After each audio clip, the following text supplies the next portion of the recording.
মই ঋতুৰাজ ডাইমেটৰ দৰ্শকসকলৰ বাবে এই মুহূৰ্তত লৈ আহিছো এটা অত্যন্ত জৰুৰী খবৰ এনআৰসিত নাম থাকিলে বিদেশী স্বদেশী হৈ নাযায় এনআৰসি এতিয়া বিদেশীৰ সেফগাৰ্ড হ'ব নোৱাৰে যদিহে বিদেশী বুলি প্ৰমাণিত হয় তেনেহলে লগে লগে ব্যৱস্থা গ্ৰহণ কৰা হ'ব এই কথা ৰাজ্যৰ মুখ্যমন্ত্ৰী ডক্টৰ হিমন্ত বিশ্ব শৰ্মাই সুস্পষ্টকৈ উল্লেখ কৰিছে এই ডাঙৰ খবৰটো টাইমেটৰ দৰ্শকসকলক এই মুহূৰ্তত জনাইছো এনআৰসিত নাম সন্নিবিষ্ট হৈ থাকিলে বিদেশী স্বদেশী হৈ নাযায় এনআৰসিত নাম থাকিলেও বিদেশী চিনাক্ত হলে বহিষ্কাৰ কৰা হ'ব লগে লগে এনআৰসিত নাম থাকিলেও যাব লাগিব নাথাকিলেও যাব লাগিব ৰাজ্যৰ মুখ্যমন্ত্ৰী গৰাকীয়ে সুস্পষ্ট কৰি এই মন্তব্য উল্লেখ কৰিছে এই নতুন আইনৰ লগত এনআৰসিৰ কোনো সম্পৰ্ক নাই এনআৰসিত নাম থাকিলেও বিদেশী প্ৰমাণিত হলে বহিষ্কাৰ হ'বই লাগিব এই কথা ইতিমধ্যে মুখ্যমন্ত্ৰী গৰাকীয়ে সুস্পষ্টকৈ উল্লেখ কৰিছে সৰ্বোচ্চ ন্যায়ালয়ে কৈছে এনআৰসিত নাম থাকিলেই বিদেশী স্বদেশী হৈ নাযায় খুব বেছি সেই ব্যক্তিজনে দাবী কৰিব পাৰিব যে মোৰ এনআৰসিত নাম আছে কিন্তু এনআৰসিত নাম থকা মানে ভাৰতীয় নাগৰিক নহয় সৰকাৰীভাৱে বিদেশী প্ৰমাণিত হলে বহিষ্কাৰ কৰা হ'ব বুলি মন্তব্য কৰিলে মুখ্যমন্ত্ৰী ডক্টৰ হিমন্ত বিশ্ব শৰ্মাই এনআৰসি কোনো বিদেশীৰ সেফগাৰ্ড নহয় বুলিও মন্তব্য প্ৰকাশ কৰিছে মুখ্যমন্ত্ৰী গৰাকীয়ে এনআৰসিত নাম থকা মানে 100% ভাৰতীয় নহয় বিদেশী বহিষ্কাৰক লৈ জিলা আয়ুক্তই যি সিদ্ধান্ত ল'ব সেয়াই হ'ব চূড়ান্ত সিদ্ধান্ত মুখ্যমন্ত্ৰী ডক্টৰ হিমন্ত বিশ্ব শৰ্মাই বিদেশী বহিষ্কাৰ সন্দৰ্ভত কৰিলে ডাঙৰ মন্তব্য এটা ডাঙৰ খবৰ টাইমেটৰ দৰ্শকসকলক এই মুহূৰ্তত জনাইছো ৰাজ্যৰ মুখ্যমন্ত্ৰী ডক্টৰ হিমন্ত বিশ্ব শৰ্মাই উল্লেখ কৰিছে এনআৰসি সন্দৰ্ভত এটা ডাঙৰ মন্তব্য এনআৰসিত নাম থাকিলেও বিদেশী প্ৰমাণিত হলে বহিষ্কাৰ হ'বই লাগিব এনআৰসিত নাম থাকিলেই বিদেশী স্বদেশী হৈ নাযায় বহু বিদেশীয়ে এনআৰসিত নাম অন্তৰ্ভুক্ত কৰিছে তেনে পৰিপ্ৰেক্ষিতত এতিয়া এনআৰসিত নাম থকা লোকসকলৰ নিৰাপত্তা সুনিশ্চিত নহয় এই কথা ৰাজ্যৰ মুখ্যমন্ত্ৰী গৰাকীয়ে কৰিছে মন্তব্য এনআৰসি কোনো বিদেশীৰ সেফগাৰ্ড হ'ব নোৱাৰে বুলি মন্তব্য প্ৰকাশ কৰি এক প্ৰকাৰ মন্তব্য প্ৰকাশ কৰি ৰাজ্যৰ মুখ্যমন্ত্ৰী গৰাকী হৰব হৈ পৰাৰ বাতৰি এই মুহূৰ্তত আহি পৰিছে এনআৰসিত নাম থাকিলেও বিদেশী চিনাক্ত হলে বহিষ্কাৰ কৰাই হ'ব আৰু জিলা আয়ুক্ত গৰাকীয়ে যি সিদ্ধান্ত লয় সেই সিদ্ধান্তই চূড়ান্ত সিদ্ধান্ত হ'ব বুলি ৰাজ্যৰ মুখ্যমন্ত্ৰী গৰাকীয়ে সুস্পষ্টকৈ কৰিছে মন্তব্য ৰাজ্যৰ মুখ্যমন্ত্ৰী গৰাকীৰ এই মন্তব্যৰ পাছতে সম্প্ৰতি দেখিবলৈ পোৱা গৈছে এক প্ৰকাৰ চৰ্চা আৰম্ভ হৈছে এনআৰসিত নাম থাকিলেই বিদেশী স্বদেশী হৈ নাযায় এনআৰসিত নাম থাকিলেই 100% ভাৰতীয় হৈ নাযায় কোনো লোক বহিষ্কাৰ হ'বই যদিহে বিদেশী বুলি চিনাক্ত হৈছে তেনেহলে বহিষ্কাৰ কৰা হ'ব লগে লগে নতুন আইনখনৰ লগত এনআৰসিৰ কোনো সম্পৰ্ক নাই এনআৰসি কোনো বিদেশীৰ সেফগাৰ্ড নহয় ৰাজ্যৰ মুখ্যমন্ত্ৰী ডক্টৰ হিমন্ত বিশ্ব শৰ্মাই যি মন্তব্য কৰিছে সেই মন্তব্যৰ পাছতেই অসমত সোমাই থকা বহিৰাগত লোকসকলৰ বুকুত উঠিছে কপনি কিয়নো কোনো কাৰণত এইবাৰ ৰক্ষা নাই কোনো কাৰণত হাৰি নাযাব বিদেশী জিলা আয়ুক্তই সিদ্ধান্ত ল'লে যাব লাগিব পুছবেক কৰা হ'ব এই কথা ৰাজ্যৰ মুখ্যমন্ত্ৰী গৰাকীয়ে সদম্ভে ঘোষণা কৰাৰ পাছত সম্প্ৰতি দেখিবলৈ পোৱা গৈছে বিষয়টোক লৈ এতিয়া তীব্ৰ চাঞ্চল্যই বিৰাজ কৰা বাতৰি এই মুহূৰ্তত আহি পৰিছে এনআৰসিত নাম থাকিলে বিদেশী স্বদেশী হৈ নাযায় এনআৰসিত নাম থাকিলেই 100% ভাৰতীয় হৈ নাযায় যদিহে চৰকাৰী নীতি নিয়ম অনুসৰি বিদেশী বুলি চিনাক্ত হৈছে তেনেহলে বিদেশী বুলি চিনাক্ত হোৱা প্ৰতিজন যাব লাগিব নিজ দেশলৈ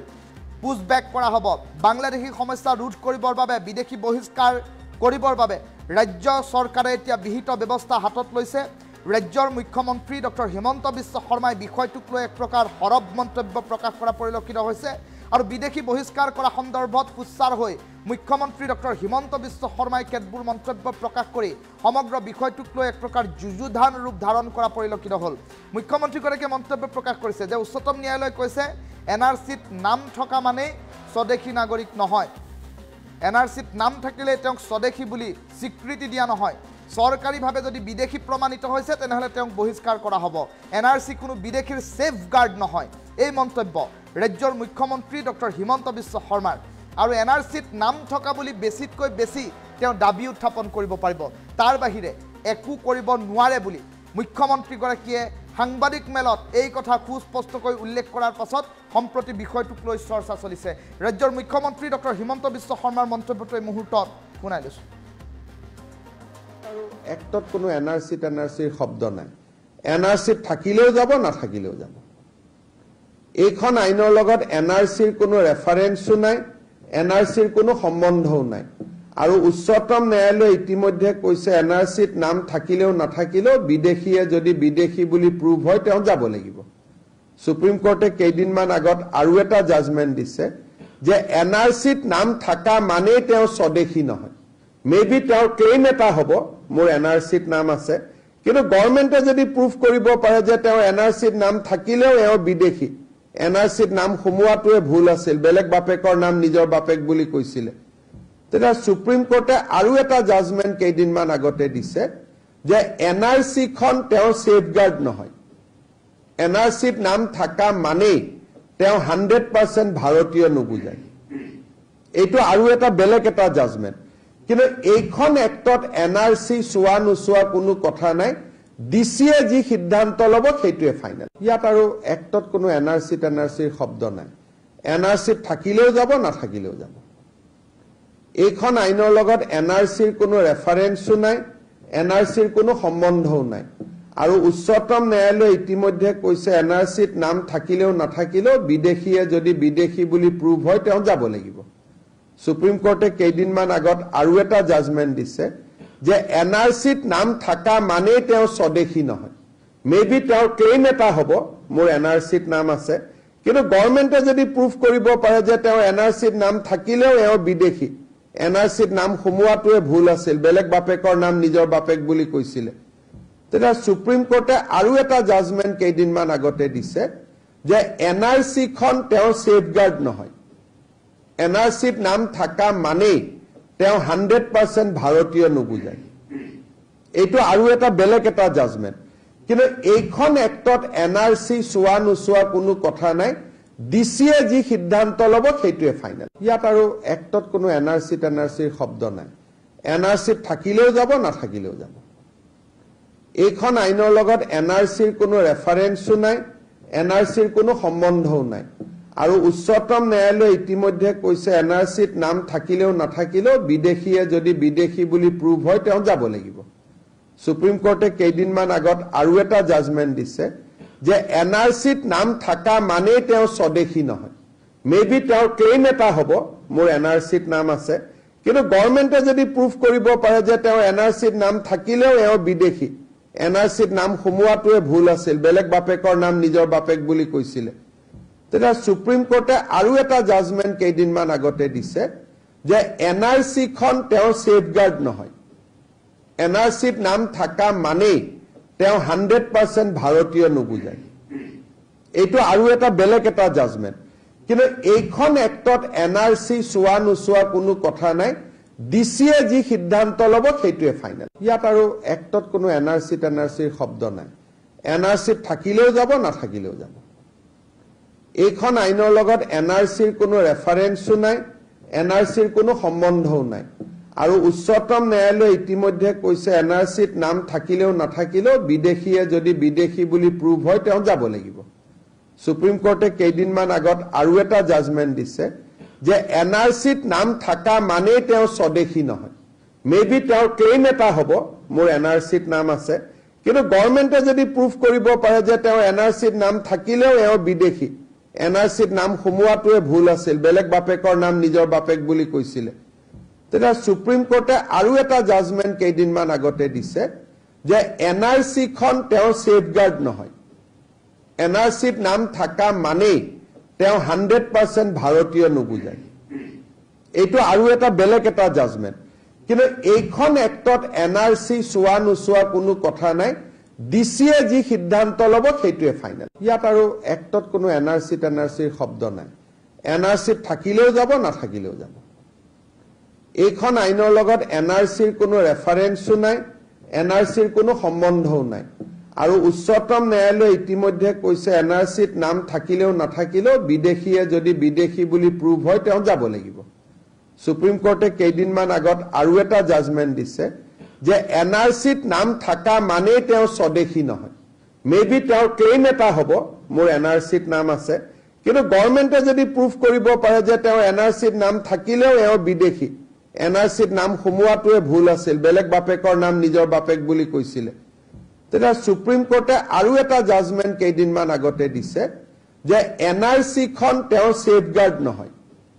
এনআৰচিত নাম থকা মানেই তেওঁ 100% ভাৰতীয় নুবুজায়। এইটো আৰু এটা বেলেগ এটা জাজমেণ্ট। কিন্তু এইখন এক্টত এনআৰচি চোৱা নোচোৱা কোনো কথা নাই, ডিচিয়ে যি সিদ্ধান্ত ল'ব সেইটোৱে ফাইনেল। ইয়াত আৰু এক্টত কোনো এনআৰচিৰ শব্দ নাই। এনআৰচিত থাকিলেও যাব, নাথাকিলেও যাব। এইখন আইনৰ লগত এনআৰচিৰ কোনো ৰেফাৰেন্সো নাই, এনআৰচিৰ কোনো সম্বন্ধও নাই। আৰু উচ্চতম ন্যায়ালয়ে ইতিমধ্যে কৈছে এনআৰচিত নাম থাকিলেও নাথাকিলেও বিদেশীয়ে যদি বিদেশী বুলি প্ৰুভ হয় তেওঁ যাব লাগিব।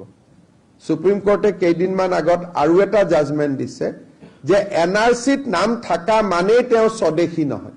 মে বি তেওঁৰ ক্লেইম এটা হ'ব মোৰ এনআৰচিত নাম আছে, কিন্তু গভৰ্ণমেণ্টে যদি প্ৰুভ কৰিব পাৰে যে তেওঁৰ এনআৰচিত নাম থাকিলেও এওঁ বিদেশী, এনআৰচিত নাম সোমোৱাটোৱে ভুল আছিল, বেলেগ বাপেকৰ নাম নিজৰ বাপেক বুলি কৈছিলে, তেতিয়া সুপ্ৰিম কোৰ্টে আৰু এটা জাজমেণ্ট কেইদিনমান আগতে দিছে যে এনআৰচিখন তেওঁৰ ছেফগাৰ্ড নহয়। এনআৰচিত নাম থকা মানেই তেওঁ 100% ভাৰতীয় নুবুজায়। এইটো আৰু এটা বেলেগ এটা জাজমেণ্ট। কিন্তু এইখন এক্টত এনআৰচি চোৱা নোচোৱা কোনো কথা নাই, ডিচিয়ে যি সিদ্ধান্ত ল'ব সেইটোৱে ফাইনেল। ইয়াত আৰু এক্টত কোনো এনআৰচিৰ শব্দ নাই। এনআৰচিত থাকিলেও যাব, নাথাকিলেও যাব। এইখন আইনৰ লগত এনআৰচিৰ কোনো ৰেফাৰেন্সো নাই, এনআৰচিৰ কোনো সম্বন্ধও নাই। আৰু উচ্চতম ন্যায়ালয়ে ইতিমধ্যে কৈছে এনআৰচিত নাম থাকিলেও নাথাকিলেও বিদেশীয়ে যদি বিদেশী বুলি প্ৰুভ হয় তেওঁ যাব লাগিব। সুপ্ৰিম কোৰ্টে কেইদিনমান আগত আৰু এটা জাজমেণ্ট দিছে যে এনআৰচিত নাম থকা মানেই তেওঁ স্বদেশী নহয়। মে বি তেওঁৰ ক্লেইম এটা হ'ব মোৰ এনআৰচিত নাম আছে, কিন্তু গভৰ্ণমেণ্টে যদি প্ৰুভ কৰিব পাৰে যে তেওঁৰ এনআৰচিত নাম থাকিলেও এওঁ বিদেশী, এনআৰচিত নাম সোমোৱাটোৱে ভুল আছিল, বেলেগ বাপেকৰ নাম নিজৰ বাপেক বুলি কৈছিলে, তেতিয়া সুপ্ৰিম কোৰ্টে আৰু এটা জাজমেণ্ট কেইদিনমান আগতে দিছে যে এনআৰচিখন তেওঁৰ ছেফগাৰ্ড নহয়। এনআৰচিত নাম থকা মানেই তেওঁ 100% ভাৰতীয় নুবুজায়। এইটো আৰু এটা বেলেগ এটা জাজমেণ্ট। কিন্তু এইখন এক্টত এনআৰচি চোৱা নোচোৱা কোনো কথা নাই, ডিচিয়ে যি সিদ্ধান্ত ল'ব সেইটোৱে ফাইনেল। ইয়াত আৰু এক্টত কোনো এনআৰচিৰ শব্দ নাই। এনআৰচিত থাকিলেও যাব, নাথাকিলেও যাব। এইখন আইনৰ লগত এনআৰচিৰ কোনো ৰেফাৰেন্সো নাই, এনআৰচিৰ কোনো সম্বন্ধও নাই। আৰু উচ্চতম ন্যায়ালয়ে ইতিমধ্যে কৈছে এনআৰচিত নাম থাকিলেও নাথাকিলেও